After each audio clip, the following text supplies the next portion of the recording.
பார்த்துக்கோங்க. அதில் பாண்ட் ஆர்டர்னா என்னன்னு சொல்லியிருப்பாங்க. அப்புறம் பாண்ட் ஆர்டர்னா ஒன்றும் இல்லை, அந்த எலக்ட்ரான் ஷேரிங் இருக்கு பார்த்தீங்களா, அதை தான் அவங்க சொல்லியிருப்பாங்க. அந்த பேஜ் எடுத்துக்கோங்க எல்லாரும். எடுத்துட்டீங்களா?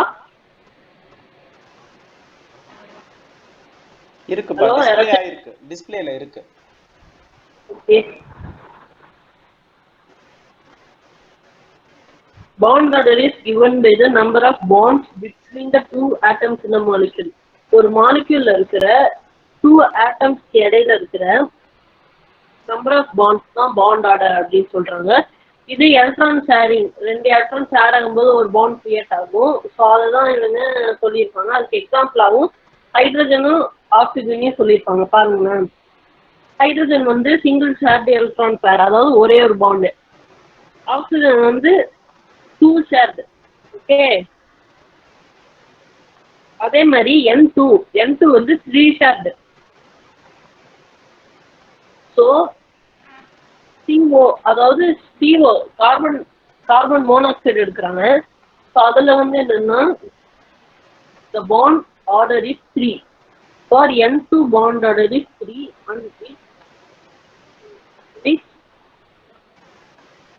946 kilojoule per mole. அங்கே கொடுத்துருக்காங்க, bring one of the highest of a diatomic molecule.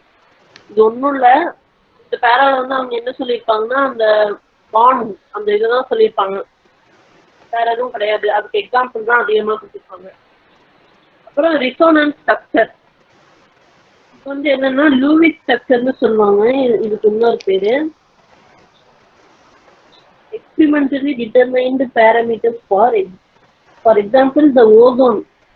இருங்க ஃபர்ஸ்ட் ஓசோன் லேயரை example எடுத்துக்காங்க. a molecule is equally represented by the structure 1 and 2. அங்க அப்படியே ரைட் சைடுல 1 and 2ன்னு மொத்தம் 3 டயக்ராம் கொடுத்துருக்காங்க சரிதா.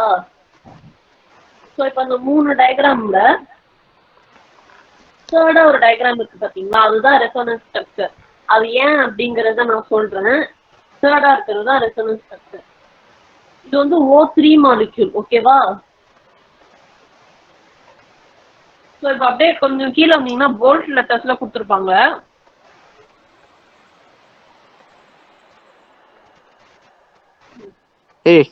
ரெசோனன்ஸ் ஸ்ட்ரக்சர் தான் என்னன்னு தடவை சொல்டா.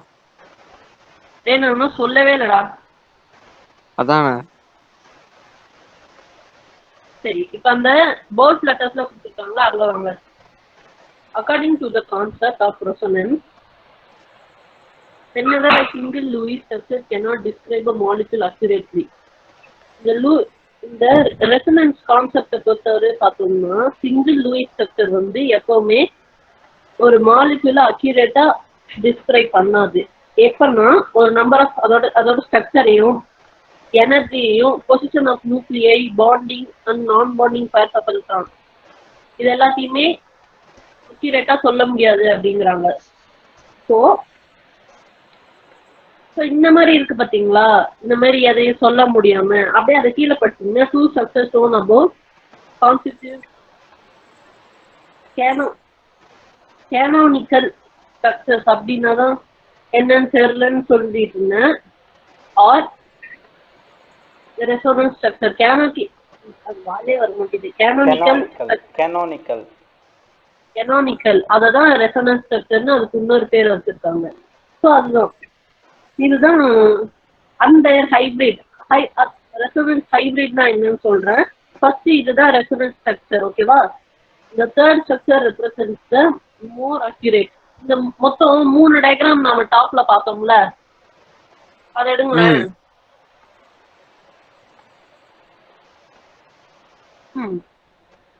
இப்ப இதுல அந்த 3வது இதுலதான் அக்யூரேட்டான வேல்யூ இருக்கும் அப்படிங்கிறாங்க.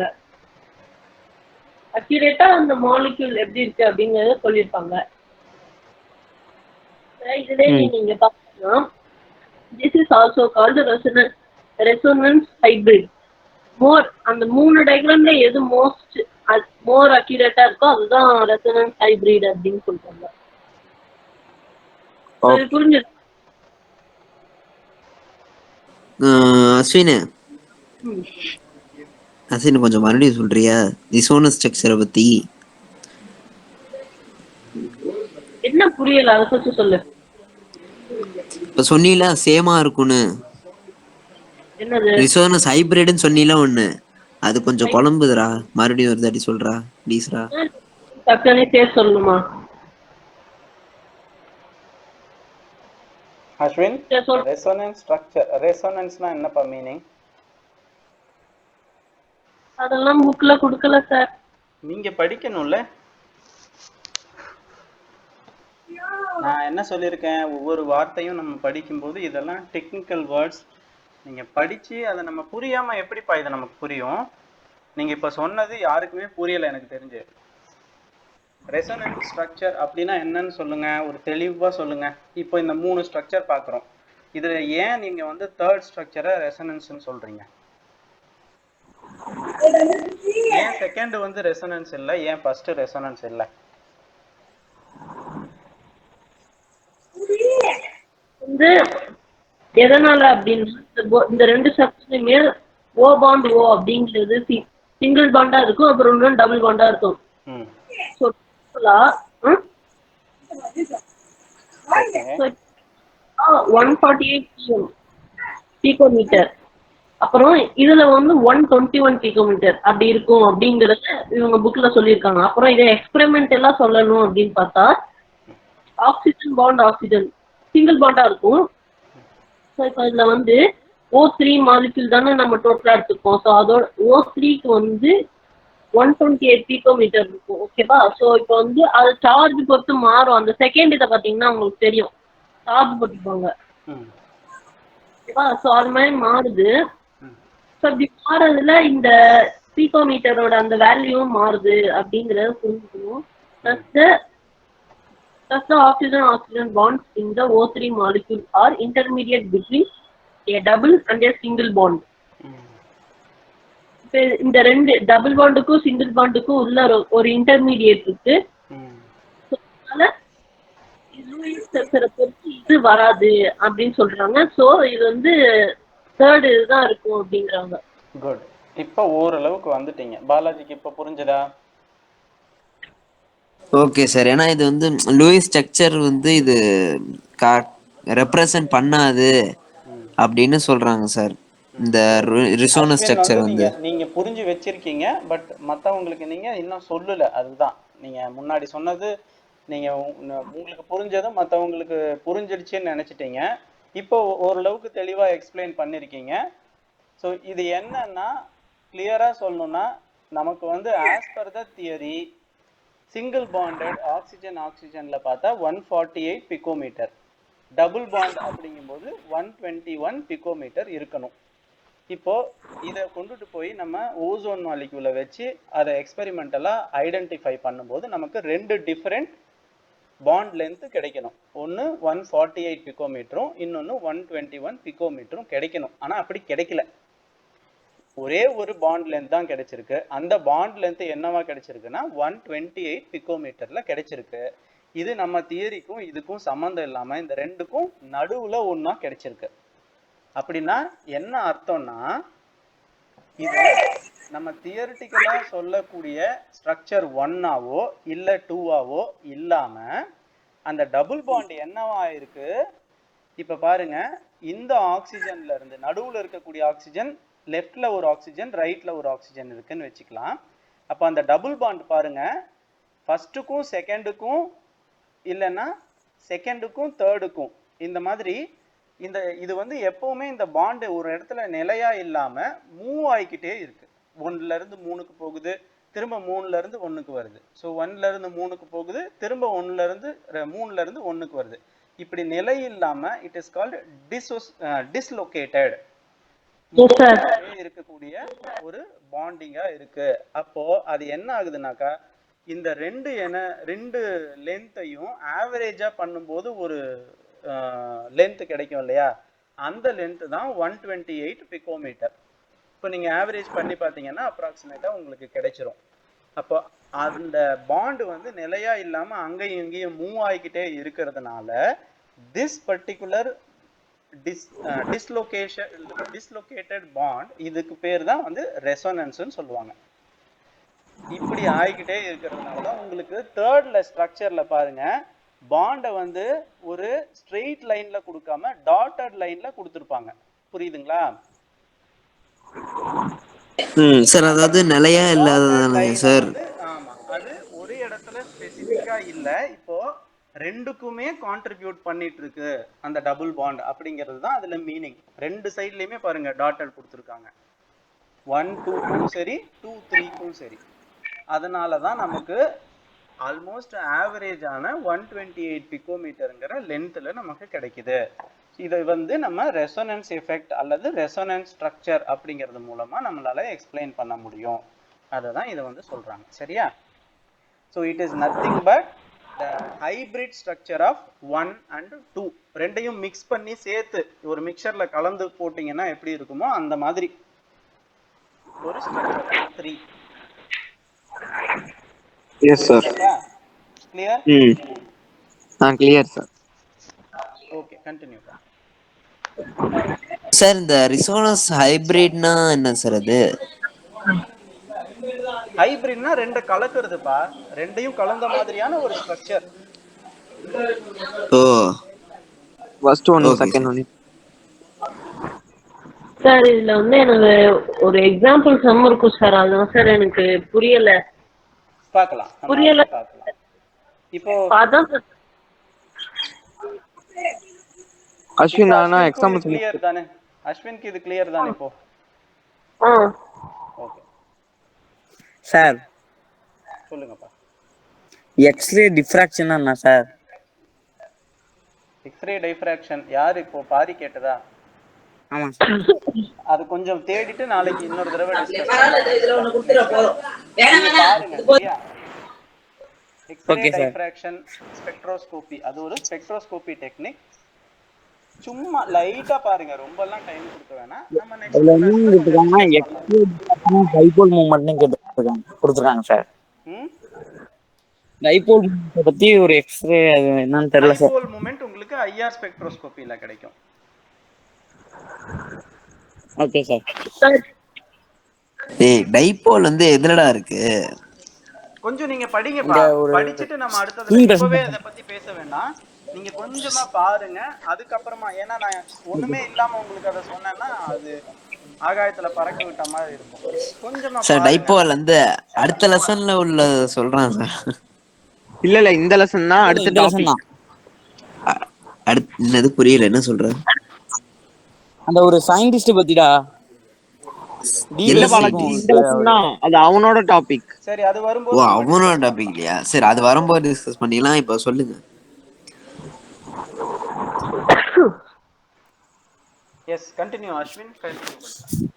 சார் அந்த 4.3 சம், அது சம் இல்ல சார், அந்த explain the structure of CO2. Sorry, CO3 2- ion in terms resonance. எப்படிப்பா சொல்லலாம்? அதுல நீங்க இப்போ நம்ம படிச்சதை புரிஞ்சுட்டோம்னா இது நம்மளே ஈஸியா எக்ஸ்பிளைன் பண்ணலாம். இப்போ பாருங்க, ஃபர்ஸ்ட் ஸ்ட்ரக்சர்ல சி டபுள் பாண்ட் எங்க இருக்கு பாருங்க, மேல இருக்கக்கூடிய ஆக்சிஜன்ல டபுள் பாண்ட் இருக்கு. ரெண்டாவதுல பாருங்க, இப்போ அதே மாதிரி மைனஸ் இருக்குல்ல, O- ஒரு எலக்ட்ரான் இருக்கிறது லெஃப்ட் சைட்ல இருக்கக்கூடிய எலக்ட்ரான் இதுல ஒன்னு இருக்கு. அப்புறம் ரைட்ல இருக்கக்கூடிய ஆக்சிஜன்ல ஒரு மைனஸ் இருக்கு. கரெக்டா? இப்போ இதுல என்னென்ன பாசிபிலிட்டிஸ்லாம் இருக்கு அப்படின்னா, எப்பவுமே எலக்ட்ரான் அப்படிங்கிறதுப்பா ஆக்சிஜனுக்கு வந்து மோர் எலக்ட்ரோ நெகட்டிவ் கேரக்டர் இருக்கிறதுனால அது ஆக்சிஜன் வந்து தன்னை நோக்கி எலக்ட்ரானை வந்து இழுத்துக்க பார்க்கும். அப்போ இது வந்து இந்த எலக்ட்ரான் வந்து ஒரே இடத்துல ஸ்டேபிளா நின்றுட்டு இருக்குமா அப்படின்னா நின்றுட்டு இருக்காது. இப்போ ஃபர்ஸ்ட் நம்ம வந்து இப்போ நான் சொல்றதுல நம்பர் கொடுக்குறேன். ஃபர்ஸ்ட் ஆக்சிஜன் ஆட்டம் வந்து லெஃப்ட் சைட்ல இருக்கிறது எடுத்துக்கலாம், ரெண்டாவது ஆக்சிஜன் ஆட்டம் டாப் மேல இருக்கிறது, மூணாவது ஆக்சிஜன் ஆட்டம் ரைட் சைட்ல இருக்கிறதுன்னு வச்சுக்கலாம். இப்போ ஃபர்ஸ்ட்ல இருக்கக்கூடிய ஃபர்ஸ்ட் ஆக்சிஜன் ஆட்டம்ல இருக்கிற மைனஸ் அந்த எலக்ட்ரான் என்ன ஆகும், கார்பனை நோக்கி போய் டபுள் பாண்டை ஃபார்ம் பண்ண ஆரம்பிக்கும். அப்போ என்ன ஆகும், இந்த எலக்ட்ரான் கார்பனை நோக்கி போகும்போது மேல டபுள் பாண்ட் இருக்குல்ல, அதுல எலக்ட்ரான் இருக்கு இல்லையா, அந்த எலக்ட்ரான் ரிப்பல் பண்ணும் இந்த எலக்ட்ரானை. அப்போ அது ஆக்சிஜனை நோக்கி ஓடிடும். ஸோ அந்த ஸ்ட்ரக்சர் தான் உங்களுக்கு ரெண்டாவது ஸ்ட்ரக்சர்ல கொடுத்துருக்காங்க. ஆக்சிஜன் பாருங்க, ஃபர்ஸ்ட் ஆக்சிஜன்ல டபுள் பாண்டு, மேல அந்த எலக்ட்ரான் வந்து ஓடிடுச்சு. இப்போ அடுத்தது ரைட்ல இருக்கக்கூடிய மூணாவது ஆக்சிஜனுக்கு நம்ம பார்க்கலாம். அதுக்கும் என்ன ஆகும், இப்போ என்ன ஆகுதுன்னா,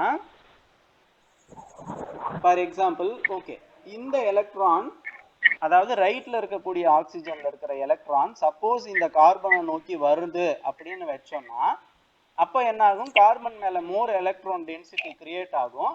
அப்ப இந்த டபுள் பாண்ட்ல இருக்கக்கூடிய எலக்ட்ரான் என்ன ஆகும், ஆக்சிஜன் ஃபர்ஸ்ட் ஆக்சிஜன் மேல திரும்பவும் ஓடி போய் ஒளிஞ்சிக்கும். அப்போ கார்பன் ரைட் சைடுல இருக்கிற ஆக்சிஜனுக்கு நடுவுல டபுள் பாண்ட் கிரியேட் ஆகும், ஆக்சிஜன்ல சிங்கிள் ஒரு மைனஸ் ஸ்ட்ரக்சர் இருக்கும். உங்களுக்கு இது புரியுதாப்பா? Yes sir. சார் புரியுது சார். அப்படின்னா இங்கேயும் நம்ம என்ன சொல்ற வரோம்னாக்கா, it is called resonance. Resonance அப்படிங்கிறது என்ன, முன்னாடியே சொன்னோம், ஒரு டபுள் பாண்ட்ல இருக்கக்கூடிய எலக்ட்ரான்ஸ் டீலோக்கலைஸ்டா இருக்கும், ஒரே இடத்துல லோக்கலைஸ்டா நின்றுட்டு இருக்காம it will be in the moment. அப்போ இந்த டபுள் பாண்ட் பாருங்க, ஃபர்ஸ்ட் ரெண்டாவது ஆட்டம், ரெண்டாவது ஆக்சிஜன் ஆட்டம்ல இருக்கு, ரெண்டாவதுல இருக்கிறதுல ஃபர்ஸ்ட் ஆக்சிஜன் ஆட்டம்ல இருக்கு, அடுத்ததுல மூணாவது ஆக்சிஜன் ஆட்டம் மேல இருக்கு. ஸோ இப்படி இந்த டபுள் பாண்ட் மூவ்மெண்ட்லயே இருக்கு. இப்போ இதை ரெப்ரசன்ட் பண்றதுக்காக தான் உங்களுக்கு பாருங்க அந்த ஆரோ கொடுத்துருக்காங்க இல்லையா, அந்த ஆரோல பர்டிகுலரா ரெண்டு சைட்லயுமே கொம்பு இருக்கும். ஆமா சார், கொம்பு இருக்கு. ரெண்டு சைட்லயுமே கொம்பு இருக்கிறது, அது வந்து ரெசனன்ஸ் ஸ்ட்ரக்சருக்கு மட்டும் நம்ம இப்படிதான் யூஸ் பண்ணணும். இது என்ன அர்த்தம் அப்படின்னு கேட்டா, நார்மலா நம்ம யூஸ் பண்றது ஒரு சைடுல டைரக்ஷனா தான் இருக்கும் இல்லையா, ஒரு சைடு டைரக்ட் பண்ணி தான் இருக்கும். இது ஏன் ரெண்டு சைட்லயும் இருக்கு அப்படின்னா, இங்க இருந்து 1ல இருந்து 2க்கு போகும், 2ல இருந்து திரும்ப 1க்கு வரும், 1ல இருந்து 2க்கு போகும், அப்புறம் 2ல இருந்து 3க்கு போகும், திரும்ப 3ல இருந்து 2 அப்புறம் 1க்கு வந்துடும். ஸோ இது ஒரு சைக்கிளிக்கா நடந்துகிட்டே இருக்கும், you can not separate it. So அதனாலதான் இதை வந்து ரெசனன்ஸ் எஃபெக்ட் அப்படின்னு சொல்லுவாங்க. சரியா, இதை இப்படிதான் ரெப்ரசன்ட் பண்ணணும்.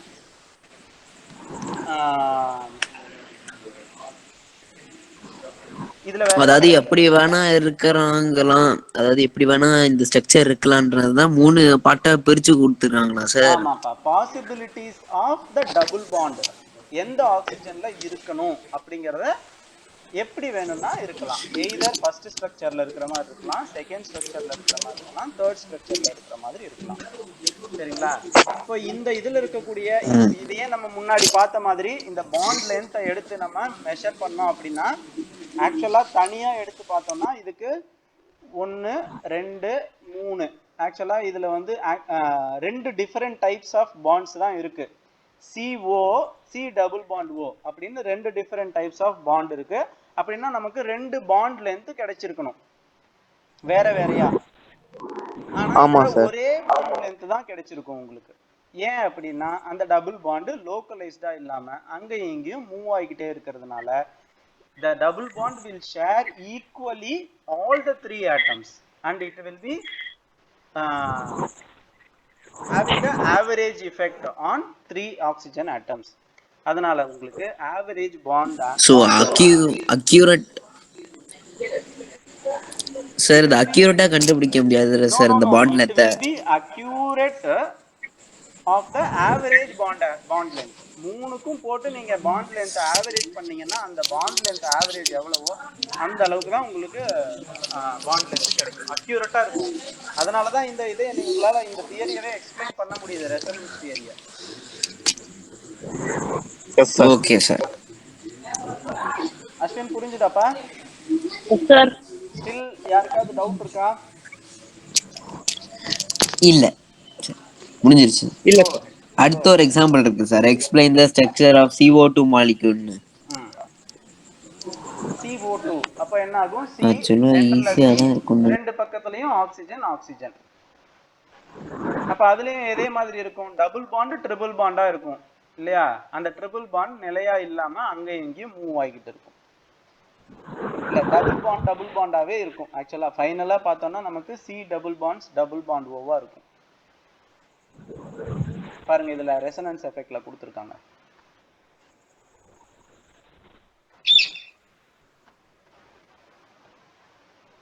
ஃபர்ஸ்ட்ல பாருங்க, ஃபர்ஸ்ட்ல இருக்கிறதுல C வந்து ரெண்டு சைடுலயும் டபுள் பாண்ட் ஓவா இருக்கு. ரெண்டாவதுல பாருங்க, லெஃப்ட் சைடுல இருக்கிற ஆக்சிஜன் கூட சிங்கிள் பாண்ட் ஃபார்ம் பண்ணிருக்கு, ரைட் சைடுல இருக்கிறதுல ட்ரிபிள் பாண்ட் ஃபார்ம் பண்ணிருக்கு. அப்போ 1 + 3 4, இதுல 2 + 2 4. ஃபர்ஸ்ட்ல 2 + 2 4, ரெண்டாவதுல 1 + 3 4 ஆயிடுச்சு. அடுத்ததுல என்ன இருக்கு, தேர்ட் ஸ்ட்ரக்சர்ல ரைட் சைடுல ஒரு பாண்ட் ஃபார்ம் ஆயிருக்கு, லெஃப்ட் சைடுல 3 பாண்ட் ஃபார்ம் ஆயிருக்கு. So yes sir. ஆமா சார். ஒரு ஷேர்டு எலக்ட்ரான் இருக்கு இல்லையா, அது ஆல்வேஸ் ஃபர்ஸ்ட் ஆக்சிஜனுக்கும் ரெண்டாவது ஆக்சிஜனுக்கும் நடுவுல மூவ் ஆகிக்கிட்டே இருக்கு. அதனால உங்களுக்கு ரெசனன்ஸ் எஃபெக்ட் கிடைக்கும். S sir. சார் இத இப்படி பாண்டா போட்டோம்னா இப்போ மொதல் எக்ஸாம்பிள்ஸ் நம்மள பார்த்தோமே அந்த மாதிரி இருக்குமா சார்? பாண்டா போட்டோம் அப்படின்னா நீங்க ஆக்சிஜன்ல வாட்டர் மாலிக்யூல்ல HOH அந்த மாதிரி போட்டோம் இல்லையா, அதுல போட்ட மாதிரி டாட்டா ரெண்டுலயுமே போடணும். கார்பன் போட்டுட்டு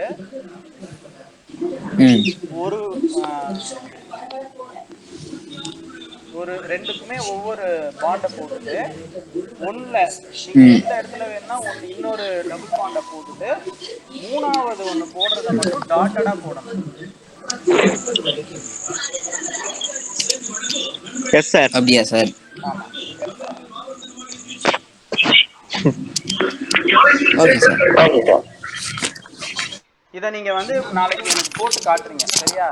நீங்க எல்லாம் யார் வேணா இத எதை சார்? போட்டு இதுக்கு எப்படி நம்ம பாண்ட் ஸ்ட்ரக்சர் H2O-க்கு போட்டோமோ அதே மாதிரி இதுக்கு போட்டோம்னா எப்படி இருக்கும் அப்படிங்கறத ஒரு நோட்ல போட்டு பிக்சர் எடுத்து நம்ம குரூப்ல போட்டுருங்க. Yes sir. இதுவா சார்? ஒண்ணு இல்ல சார். இல்லப்பா, நீங்க நாளைக்கு போட்டு எடுத்து போட்டோ எடுத்து அதுல அனுப்புங்க போதும். Yes sir. எஸ். நெக்ஸ்ட் அடியில இன்னும் ஒரு பேரா மட்டும் இருக்கு சார் முடிக்கிறதுக்கு. முடிச்சிடுங்க அஸ்வின், முடிச்சிடுங்க. அவ்வளவுதான். அந்த எக்ஸாம்பிள்ஸ் வரைக்கும் தான் பாலாஜி என்கிட்ட சொன்னாப்ல. இதுவும் அதோட கண்டினியூட்டி தான்ப்பா. இது வரைக்கும்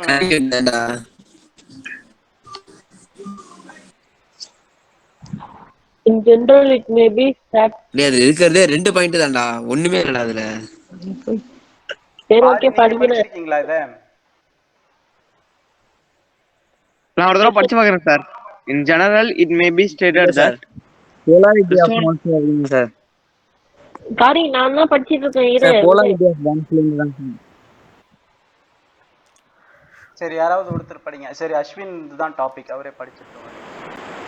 Resonance stabilize the molecule as the energy of the resonance hybrid is less than the energy of any single resonance structure.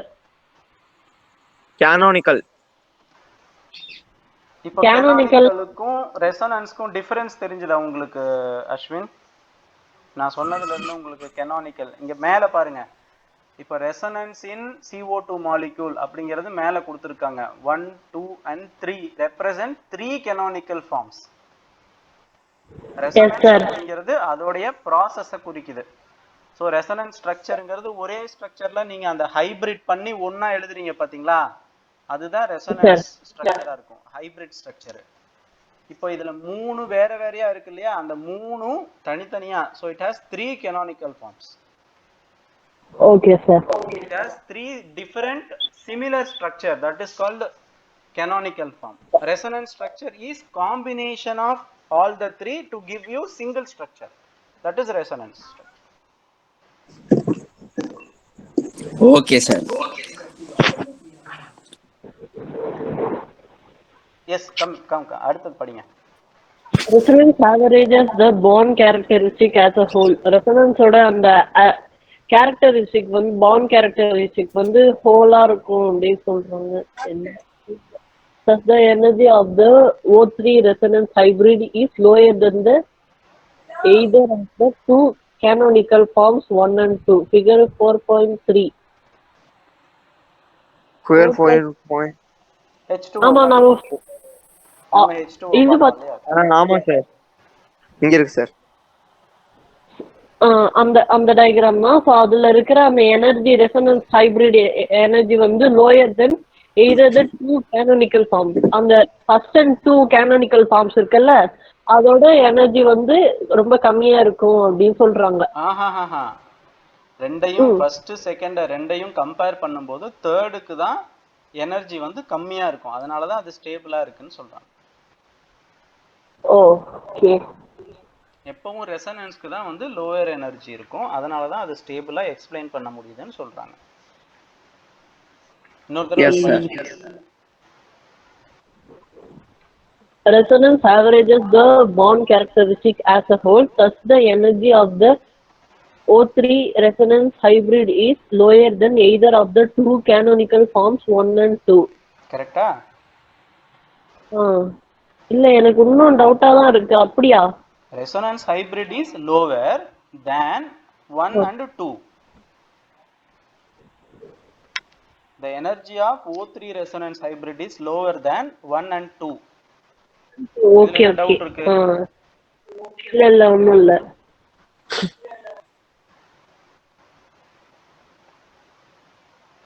அடுத்த அடியில மிஸ்கான்செப்ஷன்ஸ் இருக்கு.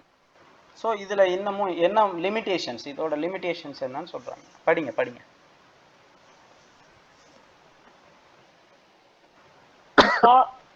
Mama said those misconceptions are associated with the resonance and the same need to be dispelled. Dispelled na? சொல், அத பத்தி explain பண்ணாம விட்டது. Oh, you should remember that. அப்படின்னு சொல்லி ஒரு 4 பாயிண்ட் கொடுத்திருக்காங்க. The canonical have no real existence. The molecule does not exist for a certain fraction of time in one canonical form and for other fractions of time in other canonical forms. புரியலையே?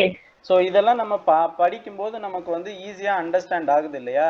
ஆனா இதை வந்து நம்மளால ப்ராக்டிக்கலா நம்ம identify பண்ணணும் அப்படின்னா, electron வந்து dislocate ஆகிட்டே இருக்கு இல்லையா, இங்கேயும் அங்கேயும் போயிட்டே இருக்கிறது, அதை நம்மளால ஐடென்டிஃபை பண்ண முடிய மாட்டேங்குது. ஏன்னா அங்கதான் ஹைசன்பர்க் அன்சர்டைனிட்டி பிரின்சிபல் வரும். நம்ம அந்த இதுபடி எந்த இடத்துல எலக்ட்ரான் லொக்கேட் ஆகிருக்குன்னு பார்க்க போனோம் அப்படின்னாக்கா நம்ம மிஸ் பண்ணிடுறோம். ஸோ இதெல்லாம் வந்து இதுல என்ன சொல்றது, புரியாத புதிரா இருக்கு. ஃபர்ஸ்ட் பாயிண்ட் என்ன, the canonical form have no real existence. So நம்ம வந்து இமேஜினேஷன்ல இந்த ரெண்டும் கம்பைன் ஆகி நமக்கு கிடைச்சிருக்கிறது இந்த மாதிரி இருக்கிறதுனால, இந்த ஸ்ட்ரக்சரா இருக்கிறதுனால தான் நமக்கு இவ்வளோ பாண்ட் லென்த் கிடைச்சிருக்கு அப்படின்னு நம்ம கிடைச்சிருக்கிற ரிசல்ட்டை வச்சு சொல்றோம். பட் உண்மையிலேயே அதை நம்மளால அந்த இதை வந்து காட்ட முடியல, அதுக்கான ப்ரூஃப்ஸை வந்து கொடுக்க முடியல, அடிஷ்னல் ஸ்ட்ரக்சரல் ப்ரூஃப்ஸை வந்து கொடுக்கல இன்னும். அப்புறம் molecule does not exist for certain fraction of time. So இங்கே வந்து என்ன, அந்த ஒரு ரெசனன்ஸ் மாலிக்யூல் அதை நம்ம கொண்டுட்டு போய் கண்டுபிடிக்கலாம் அப்படின்னு நம்ம போய் அதை ஐடென்டிஃபை பண்ணுறதுக்குள்ள அது வேற ஒரு ஸ்ட்ரக்சராக போயிடும். ஒன்றா ஸ்ட்ரக்சர் 1 இருக்கும், இல்லைன்னா ஸ்ட்ரக்சர் 2 இருந்திருக்கும். புரியுதுங்களா?